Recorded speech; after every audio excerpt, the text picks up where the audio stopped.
ಬಹಳ ವಾದ ವಿವಾದಕ್ಕೆ ಕಾರಣವಾಗಿದೆ.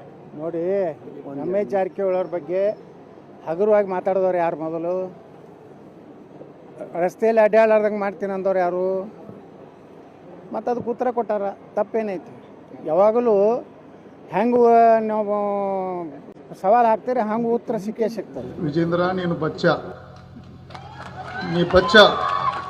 ನೀನು ಯೋಗ್ಯ ಇಲ್ಲ, ರಾಜ್ಯಾಧ್ಯಕ್ಷ ಆಗಲಿ ಹೋಗಿಲ್ಲ. ಇವತ್ತು ಯಡಿಯೂರಪ್ಪ ಮಂದಿ ನಾವು ಹಂಗೆ ರೀ, ಇವ್ರಂಗೆ ಸೂಕ್ಷ್ಮ ಮಾತಾಡೋದು ಗೊತ್ತಿಲ್ಲ ನಮಗೆ. ನಾವು ಹಿಂಗೆ ಮಾತಾಡೋರು. ಒಬ್ಬನೇ ಬರ್ತೀನಿ ಅಂತ ಹೇಳಿದ್ರು. ಒಬ್ಬನೇ ಬರ್ತೀನಿ, ನಾನು ಶಿಕಾರಿಪುರಕ್ಕೆ ಬರ್ತೀನಿ, ಒಬ್ಬನೇ ಬರ್ತೀನಿ. ಹೌದು, ಹಂಗೆ ಐತಿ. ನಾವು ಗೋಕಾಕ್ ಹೋದಾಗ ಸತೀಶ್ ಜಾರಕಿಹೊಳಿ ನಾನು ಒಬ್ಬನೇ ಬರ್ತೀನಿ ಅಂತ ಹೇಳಿದ್ದೆ. ನಮ್ಗೆ ಅಷ್ಟು ಧೈರ್ಯನೇ ಇದೆ. ಇವನು ಒಪ್ಕೊಳಕ್ಕೆ ಆಗೋದಿಲ್ಲ ರೀ. ನಾವು ಯಾರ ಅಪ್ಪನ್ನೇ ಜೈಲಿಗೆ ಹಾಕೋದನ್ನ ಹೆಂಗೆ ಒಪ್ಕೋತೀರಿ? ಅವ್ರ ಅಪ್ಪಂದೇ ಡೂಪ್ಲಿಕೇಟ್ ಸಹಿ ಮಾಡ್ಯಾರ ಅಂತೇಳಿ ಕಾಂಗ್ರೆಸ್ನ ಹರಿಪ್ರಸಾದ್ ಮುಖ್ಯಮಂತ್ರಿ ಸಹಿ ಡೂಪ್ಲಿಕೇಟ್ ಮಾಡ್ಯಾರ ಅಂತ ಹೇಳೋದಂಥವ್ರು ನಾವು ಒಪ್ಲಕ್ಕೆ ಸಾಧ್ಯ ಇಲ್ಲ.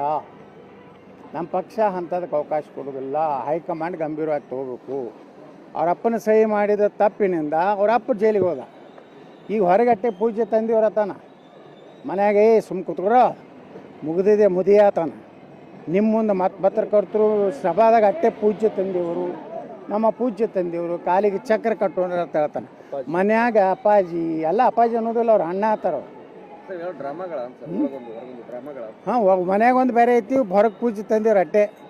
ಅಲ್ಲಿ ಒಳಗಂತೂ ಏನೂ ಕಿಮ್ಮತ್ತಿಲ್ಲ. ಯಾಕಂದ್ರೆ ಅವ್ರಪ್ಪಂದು ಎಲ್ಲ ಗುರ್ತದೆ. ಆ ಭಯದಿಂದ ಪಾಪ ಅವರಪ್ಪ ನನ್ನ ಮಗ ಯಡಿಯೂರಪ್ಪ ಅವ್ರಿಗೆ ನಾನು ಸಲಹೆ ಕೊಡ್ತೀನಿ. ಅವ್ರೇನು ಭಾಳ ದೊಡ್ಡವರಲ್ಲ, ನಾವು ಅವ್ರ ಕೂಡ ಪಾರ್ಟಿ ಕಟ್ಟಿವಿ. ನಿಮ್ಮ ಮಗನ ವ್ಯಾಯಾಮ ಬಿಡ್ರಿ, ಪಕ್ಷ ಕಟ್ರಿ. ಪಕ್ಷದ ನಿಮ್ಗೆ ಕೊಟ್ಟೈತಲ್ಲ ಪಕ್ಷ.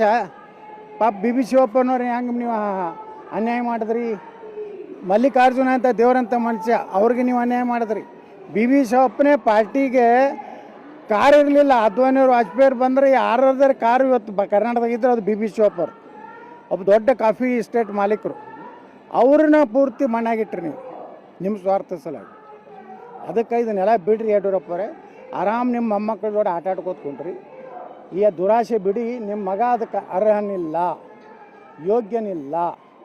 ಯಾವಾಗ ನಿಮ್ಮ ಸಹಿಯೇ ಮಾಡಿ ನಿಮಗೆ ಗುರುತಿಲ್ಲಾರ್ದೇ ಅನೇಕ ಫೈಲ್ ಕ್ಲಿಯರ್ ಮಾಡಿದ್ರಿಂದ ನೀವು ಜೈಲಿಗೆ ಹೋಗಿರಿ. ಏನೋ ನಿಮ್ಮದೊಂದೇನೋ ಕೈಯಾಗ ಆಸ್ತಿ ಐತಿ, ಅದಕ್ಕೆ ನೀವು ಭಯ ಪಡ್ತೀರಿ. ಅದು ನಿಮ್ಮ ಫ್ಯಾಮಿಲಿ ಮ್ಯಾಟ್ರು. ನೀವು ಪಕ್ಷದ ವಿಷಯ ಬಂದ್ರೆ ನಾವು ಯಾವ ಕಾಲಕ್ಕೂ ವಿಜೇಂದ್ರನೂ ಒಪ್ಪಳಕ್ಕೆ ಸಾಧ್ಯ ಇಲ್ಲ. ಇಡೀ ಕರ್ನಾಟಕದಲ್ಲಿ ಯಾವ ಬಿ ಜೆ ಪಿ ನಿಷ್ಠಾವಂತ ಕಾರ್ಯಕರ್ತರು ಒಪ್ಪೋದಿಲ್ಲ. ಕೆಲವೊಂದು ಚೀಲಗಳು ಇರ್ತಾವೆ, ಅಸ್ತಿತ್ವ ಇಲ್ಲಾರ್ದು ನನ್ನ ಮಕ್ಕಳು ಅವರೆಲ್ಲ ಅವ್ರು ಬೆನ್ನ ಹತ್ತಾರೆ. ಯಾರು ಈಗ ಹೇಳಿಕೆ ಒಂದು ಎರಡು ಬಿಟ್ಟರೆ, ಒಂದು ಎರಡು ಹಂದಿಗಳು ಅದಾವೆ ಕರ್ನಾಟಕ, ಅವು ಎರಡು ಬಿಟ್ಟರೆ ಯಾರು ಕೊಡ್ತಾರೇನ್ರಿ ನಮ್ಮ ವಿರುದ್ಧ? ಹಾಂ, ವಿಜೇಂದ್ರ ಗುಣಗಾನ ಯಾರು ಮಾಡ್ಲಕತ್ತಾರ? ಎಂದರೆ ಸುನೀಲ್ ಕುಮಾರ್ ರಾಜೀನಾಮೆ ಕೊಟ್ಟಂತ ಸುದ್ದಿ ಐತಿ, ಪ್ರಧಾನ ಕಾರ್ಯದರ್ಶಿ. ಯಾಕೆ? ಇವರ ಒಂದು ಹಿಂದೇನೊಂದು ಗ್ಯಾಂಗ್ ಐತಲ್ಲ, ಆ ಗ್ಯಾಂಗು ಇಡೀ ಬಿ ಜೆ ಪಿಯಲ್ಲಿ ಹೊಗಳಭಟ್ಟರ ಗ್ಯಾಂಗ್ನಿಂದ ವಿಜೇಂದ್ರ ಹಾಳಾಗ್ತಾ ಇದ್ದಾನೆ. ಇದು ಅರ್ಥ ತಕ್ಷಣ ಸುನೀಲ್ ಕುಮಾರ್ ಹೆಂಗೆ ನೈತಿಕ ಹೊಣೆ ಹೊತ್ತು ರಾಜೀನಾಮೆ ಕೊಟ್ಟಂದು ರಾಜೀನಾಮೆ ಕೊಡಿ. ನಾವು ಜಾರಕಿಹೊಳಿ ನಾವು ಯಾವಾಗಲೂ ಬೆಂಬಲಕ್ಕೆ ಇರ್ತೀವಿ. ಅವರ ಕಷ್ಟ ಸುಖದಾಗ ಯಾವಾಗಲೂ ಇರ್ತೀವಿ. ಹೆಚ್ಚಿನ ಸುದ್ದಿಗಳಿಗಾಗಿ ನೋಡ್ತಾ ಇರಿ ಕನ್ನಡ 9 ನ್ಯೂಸ್.